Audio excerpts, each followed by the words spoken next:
장기투자의 진수를 보여드리겠습니다.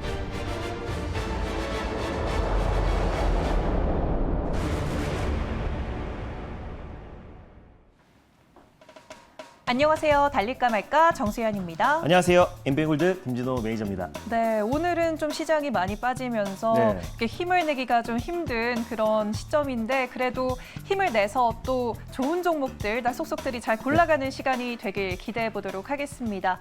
그럼 어제 짚어주셨던 종목들 먼저 리뷰를 들어가 볼게요. 우선 경부고속도로 지하와 관련해서 연일 섹터를 들고 와주셨는데 동아지질 오늘 그래도 5% 가까이 솟는 모습을 보이기도 했어요, 장중에. 네, 맞습니다. 전일 이제 미증시가 네. 특히 나스닥이 2% 이상의 급락세가 연출이 됐었고요. 또 네. 이제 필라델피아 반도체 지수까지도 4.66%까지 하락이 나오면서 전반적으로 이제 IT 섹터를 필두로 시장이 또 오늘도 또 급락세가 연출되고 있다라고 보시면 될 것 같습니다. 그래서 지지난주까지만 하더라도 이제 공매도에 대한 어떤 우려감으로 지나친 우려감으로 좀 시장이 크게 하락이 나온 상태에서 투신까지 악화된 상태에서 미증시의 하락까지도 같이 이어지다 보니까 오늘 IT 섹터가 오늘 크게 급락이 나왔고 다만 개별주들은 또 시장 대비 좀 건강한 모습을 보여줬다라고 판단이 되고 있습니다. 최근에 경부고속도로 지하와 관련해서 제가 이제 특수건설, 이하공영 그리고 동아지질까지 소개를 해드렸었는데 두 종목들은 다 바로 목표가를 터치를 했었고 동아지질 같은 경우도 오늘 장 초반만 하더라도 5% 이상의 상승 흐름이 좀 나와주다가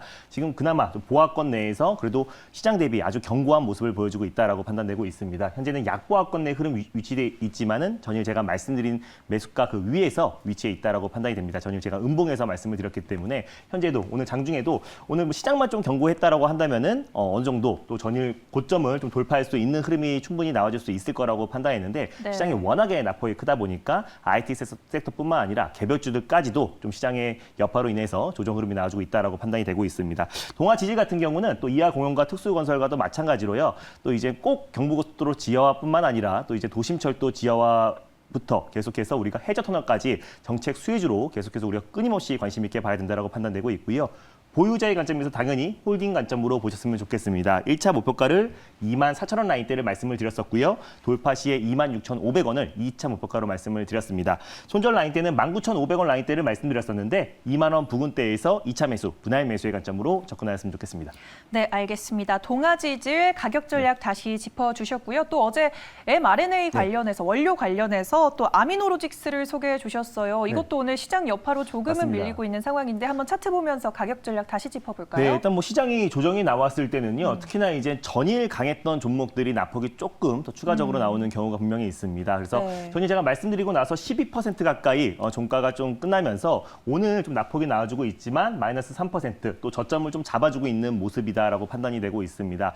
또 mRNA 이제 백신 관련해서 이제 국내에서도 또 개발을 박차를 가하고 있고 또 이제 화이자, 화이자나 모더나뿐만 아니라 독일의 큐어백까지 유럽 승인을 앞두고 있는 시점이기 때문에 어떤 업체가 성전되는 게 중요한 게 아니라 원료를 공급하고 있는 기업, 특히 이제 아미노로직스 같은 경우는 원료를 공급하는 게 아니라 사실상 이제 원료를 유통하는 기업이다라고 유통하는 기업입니다. 그래서 실질적으로 어떤 직접적인 수혜주는 아니지만 테마성으로 좀 묶여있는 종목이다라고 보시면 될 것 같고요. 당연히 홀딩 관점으로 보셨으면 좋겠습니다. 1차 목표가는 3,400원 라인대를 말씀을 드렸었고요. 돌파 시에 3,750원 라인대를 2차 목표가로, 손절 라인대는 2,750원 라인대를 말씀드렸었는데 2,800원 부근대에서 2차 매수, 분할 매수의 관점으로 접근하였으면 좋겠습니다. 네, 알겠습니다. 아미노로직스까지 어제 짚어봤던 종목 두 가지 가격 다시 짚어드렸습니다. 참고해 주시길 바라겠습니다. 네, 그럼 오늘도 새로운 두 가지 섹터를 열어볼 텐데요. 첫 번째로는 어떤 섹터 들고 오셨을까요? 네, 일단 오늘 첫 번째로 소개해드릴 종목은요. 일단 섹터는요. 오늘 IT 섹터, 또 성장주들이 좀 일제히 좀 조정 흐름이 나와주고 있습니다. 네. 그래서 시장의 수급 자체가 성장주에서 또 이제 소비재 쪽으로 좀 이동되고 있어서 준비했습니다. 소비재 관련해서 가장 대표 섹터라고 할 수 있는 의류 관련 섹터를 첫 번째 섹터로 준비했습니다. 오랜만에 들고 오셨습니다. 요새 소비 심리가 살아나면서 좀 눈여겨볼 만한 섹터라고 생각하고 있었는데요. 그럼 이 시점에서 달려야 할까요? 말아야 할까요? 달릴까 말까? 매니저님의 선택은? 네, 지금은 달려야 됩니다. 지금 달리자라고 또 주셨습니다. 이유를 들어볼게요. 네, 이제 방금 전에 이제 말씀을 네. 드렸던 것처럼 이제 IT 섹터가 지금 시장에서 크게 시장과 상관계수가 높은 섹터 같은 경우는 이제 보통 이제 성장주입니다. 뭐 제약바이오 섹터뿐만 아니라 IT 섹터, 뭐 2차전지 관련 섹터들은 성장주이기 때문에 시장이 좀 흔들렸을 때는 어떤 뭐 실적이나 뭐 또 숫자나 아니면은 뭐 실적이 뒷받침되는 종목들까지도 시장에 밀렸을 땐 같이 동반해서 하락할 수밖에 없다라고 판단되고 있고요. 그 수급 자체가 이젠 가치주로 또는 이젠 소비재 쪽으로 수급이 이동되고 있는 모습이기 때문에 아직까지 시장 대비 견고하게 큰 상승 흐름이 나오지 않았던 종목들과 또 그 안에 또 다른 시장과 상관계수가 적은 다른 모멘텀이 있는 종목들을 우리가 지금 접근했을 때는 오히려 시장이 좀 흔들린다고 하더라도 안정적인 좀 수익을 챙길 수 있을 거라 판단돼서요. 달리자라고 말씀드렸습니다. 네, 시장에 덜 민감한 종목을 들고 오셨을 것 같은데 그럼 어떤 종목 소개해 주실 거죠? 네, 일단 뭐 의류 관련해서도 가장 대표가 되는 종목이기도 한데요. 그 외적인 모멘텀이 있는 종목이다라고 보시면 될 것 같습니다. 첫 번째 종목은요. 신성통상을 첫 번째 종목으로 소개해드리겠습니다. 네, 신성통상 또 네. 애국주 테마로도 엮여 있는 맞습니다. 신성통상 들고 와 주셨습니다. 오늘 섹터에서 대장주로 봐야 될까요? 아니면 대안주로 볼까요? 네, 사실상 뭐 의류 관련해서는 뭐 대장주라고 볼 수는 없겠지만은 일단 뭐 아까 제가 방금 전에 말씀하셨던 것처럼 이제 불매 운동 또 그리고 애국 테마 관련해서는 가장 대장주다라고 보시면 좋을 것 같습니다. 네, 알겠습니다. 그러면 신성통상 현재 구간 어떻게 흘러가고 있는지 화면으로 가격 한번 확인해 보도록 하겠습니다. 신성통상 현재 1.03% 상승폭 보여주고 있고요. 1965원 선에서 거래 이어지고 있습니다. 모멘텀 한번 짚어볼게요. 네, 일단 뭐 신성통상을 가져온 이유를 표를 보면서 말씀드리기 전에 일단 뭐 신성통상의 이제 브랜드부터 이제 소개를 해드리도록 하겠습니다. 일단 매출 비중으로 봤을 때 자체 패션 브랜드의 매출 비중이 60% 정도가 되고요. 그리고 해외 또 OEM 방식으로 생산을 하고 있는데 또 바이어 기업들의 매출 자체가 40%를 차지하고 있다. OEM으로 발생하는 매출이 한 40% 차지하고 있다라고 보시면 될 것 같아요. 주요 이제 고객사 같은 경우는 뭐 아메리칸 이글뿐만 아니라 아베크롬비, 뭐 케빈 클라인, 뭐 디키즈, 뭐 등등등 많은 기업들의 이제 바이어 업체들을 두고 있다라고 보시면 될 것 같고요.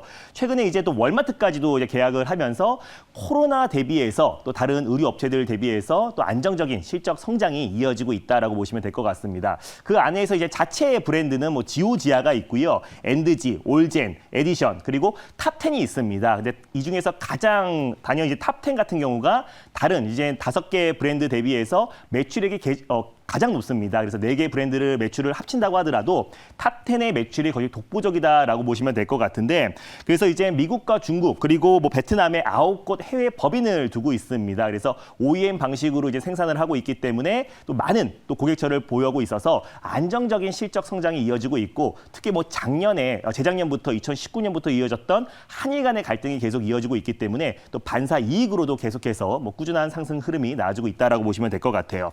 자, 이제 방금 전에 말씀드렸던 대로 신성통상 같은 경우는 패션 브랜드, 의료 OEM 비즈니스를 영위하고 있는 기업이다라고 보시면 될 것 같은데 코로나 여파로 인해서 오프라인 매출은 소폭 좀 줄어들었습니다. 다만 이제 신성통상의 온라인몰인 탑10몰에서는 누적 조회수만 440만을 돌파를 했고요. 또 이제 매장 수도 이제 본격적으로 증가하고 있고 또 그리고 전년 동기 대비해서 온라인 매출이 120% 이상이 증가를 했습니다. 그리고 누적 조회수, 방문자 수도 80% 이상을 폭발적으로 증가를 하면서 온라인 매출이 꾸준하게 성장하고 있다라고 보시면 될 것 같고요.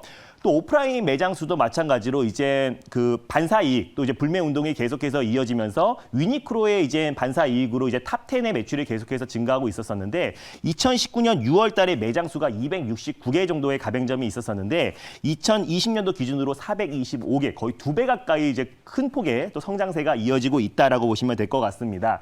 근데 이제 신성통상 같은 경우는 대표적인 불매 운동 또 애국 테마주로 이제 가장 대표가 되는 종목 모나미와 함께 가장 대표가 되는 종목이다. 라고 보시면 될 것 같은데 오늘 이제 상케이 신문에서 후쿠시마 오염수가 이제 원전에서 1km 정도 떨어진 바닷속에 방류를 검토 중이다라는 이제 보도가 오늘 나왔습니다. 그래서 일본 언론에서도 문재인 대통령의 남은 임기 1년 동안에 한일 갈등이 계속해서 해소되기에는 굉장히 힘들 것이다라고 이제 밝혔는데 다시 한번 진짜 일본에서 원전 오염수를 이제 태평양에 이제 방출을 했었을 때 다시 한번 한일 갈등이 다시 한번 이어질 가능성이 굉장히 높고 그 안에 이제 가장 대표 종목이라고 할 수 있는 신성통상이 패션뿐만 아니라 또 이제 한일 갈등 수혜주로서도 추가적인 상승 흐름이 좀 나와줄 수 있을 거라 판단돼서요. 첫 번째 종목으로 신성통상을 가져왔습니다. 네, 알겠습니다. 알겠습니다. 신성통상 많이들 아시는 네. 종목이기 때문에 또 가격 전략 구체적으로 짚어주셔야 될 것 같은데 네. 어떻게 접근을 해볼까요? 네, 맞습니다. 지금 최근에 좀 의미 있는 상승 흐름이 좀 나와주고 있다라고 보시면 될 것 같고요. 사실상 네. 1월 달부터 이렇게 좀 조정이 좀 나왔던 부분은 또 이제 세무조사가 들어갔습니다. 그래서 기업에서는 신성통상 같은 경우가 뭐 자체적인 또 정기 세무조사다라고 밝혔는데 그 우려감에 1월 달에 좀 조정 흐름이 나와주다가 최근에 그 악재가 좀 어느 정도 선 반영됐다라고 좀 판단되고 있고요. 안정적인 좀 반등 흐름이 나와주고 있는 상태에서 직전 고점 라인대를 좀 돌파해주고 있는 모습이다라고 판단되고 있습니다. 그래서 오늘 상케이 신문에서 또 이제 일본 온전 오염수 방출 계획을 다시 한번 밝혔던 만큼 다시 한번 한일 갈등이 다시 한번 첨예하게 대립 관계로 이어졌을 때 신성통상 또 모나미 같은 종목들이 추가적인 반등 흐름이 나와줄 수 있을 거라 판단되고 있고 또 최근에 소비재로 또 수급이 이동됨에 따라서 다시 한번 신성통상의 또 강한 상승이 좀 기대가 되는데 현재가 일단 부근에서 1차 매수의 관점으로 접근하셨으면 좋겠고요. 손절 라인대 같은 경우는 일단 1750원 라인대를 말씀을 드렸습니다. 이 바닥 구간에서 본격적으로 상승이 나오기 시작했던 구간대를 손절 라인대로 좀 잡고 대응하셨으면 좋겠고 2차 매수가 같은 경우는 한 1,800원 초반 가격대에서 2차 매수의 관점으로 접근하셨으면 좋겠습니다. 1차 목표가는 2,150원 라인대, 돌파 시에 2,350원 라인대를 2차 목표가로 설정하셔서 대응하셨으면 좋겠습니다. 네, 알겠습니다. 신성통상 네. 또 이렇게 설명을 덧붙여 주셨네요. 네, 그러면 이번에는 두 번째 sek터를 열어볼 차례인데요. 어떤 걸 열어볼까요? 네, 오늘 뭐 시장 대비 가장 좀 견고한 섹터다라고 보시면 될 것 같습니다. 두 번째 섹터는요, 바로 남북 경협 섹터를 준비했습니다. 남북 경협 섹터 또 미국이 북한 접촉을 시도하면서 맞습니다. 또 오늘 핫한 섹터가 아닐까 싶은데 이 시점에서 달려야 할까요? 말아야 할까요? 달릴까 말까? 매니저님의 선택은 네, 지금은 비보입니다. 비보보다 이유가 뭘까요?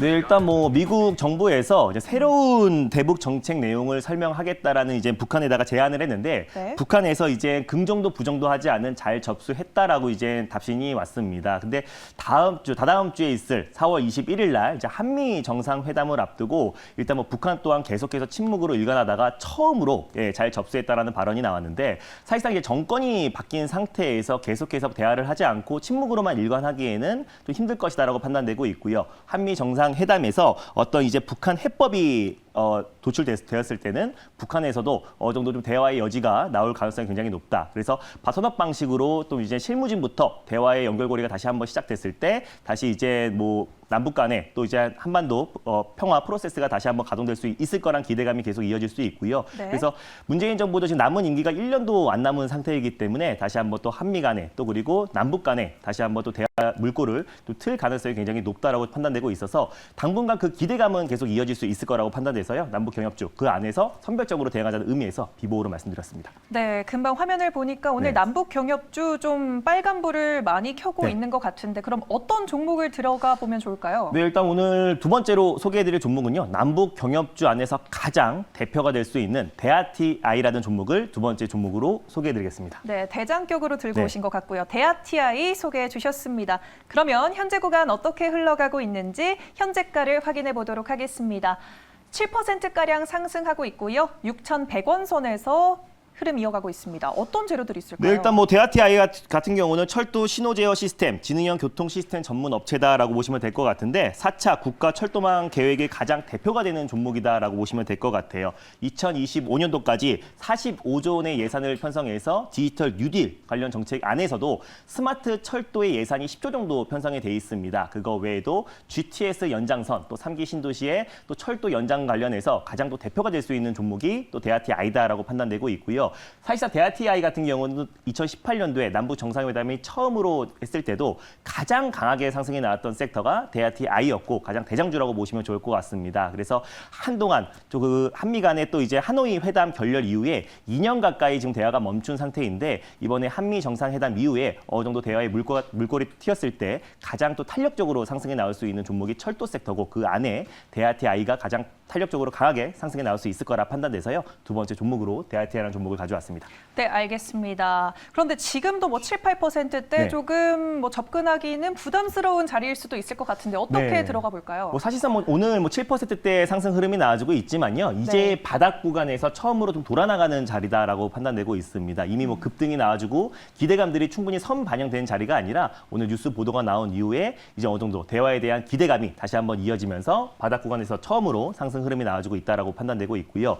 21일까지 그 기대감이 계속해서 이어질 수 있을 거라고 판단해서 오늘 말씀을 드리는 거고 꼭 분할 매수의 관점, 시장이 워낙에 불안하기 때문에 IT 섹터뿐만 아니라 개별주까지도 좀 변동 흐름이 좀 확대될 수 있을 거라 판단돼서요. 꼭 분할 매수의 관점으로 접근하셨으면 좋겠습니다. 현재가 부근에서 일단 1차 매수의 관점으로 접근하시고요. 손절 라인대를 5,650원 라인대를 가져왔는데 5,700원 부근대에서 2차 매수, 분할 매수의 관점으로 접근하시고 목표가는 6,900원 라인대를 일단 1차 목표가로 돌파 시에 7,600원 라인대를 2차 목표가로 말씀드리겠습니다. 네, 알겠습니다. 대아티아이도 가격 네. 전략을 세워주셨습니다. 네, 이렇게 숨가쁘게 또 두 가지 새로운 종목을 소개해드렸는데 더 많은 이야기 나눌 수 있는 네. 경로를 한번 소개해 주시죠. 네, 맞습니다. 지금 뭐 어제 오늘 또 시장이 계속해서 급격하게 하락이 나와서 걱정이 굉장히 많으신 분들이 굉장히 많을 네. 거예요. 또 이런 시장에서 또 성장주에서 좀 소비재 쪽으로 수급이 좀 이동되고 있는 상황에서 우리가 어떤 섹터와 어떤 종목에 대해서 좀 자세하게 접근을 하고 또 그리고 5월 시장, 5월 하반기에 시장이 안정화됐을 때 가장 빠른 속도로 회복할 수 있는 종목에 대해서 자세하게 소개해드릴 예정이니까요. 장 끝나고 나서 4시 30분에요. MBN골드 사이트에 많은 참여 부탁드리겠습니다. 네, 오늘도 또 내일도 저희 달릴까 네. 말까 또 무료 방송 오늘 4시 반 네, 맞습니다. 통해서 여러분들 열심히 응원할 테니까요. 오늘도 마무리까지 힘내시길 바라겠습니다. 달릴까 말까는 내일 또 인사드리겠습니다. 오늘 말씀 감사합니다. 네, 감사합니다. 당분간 시장은 무조건 종목 장세입니다. 아시죠? 이런 시장에선 김준호가 잘합니다. 휴대폰 문자 받는 사람의 샵 2034 누르시고 제 이름 김준호라고 3글자 적어서 문자 보내주세요. 쭉쭉 오르는 종목들 딱딱 골라드릴게요. 김준호에게 문자 많이 보내주세요.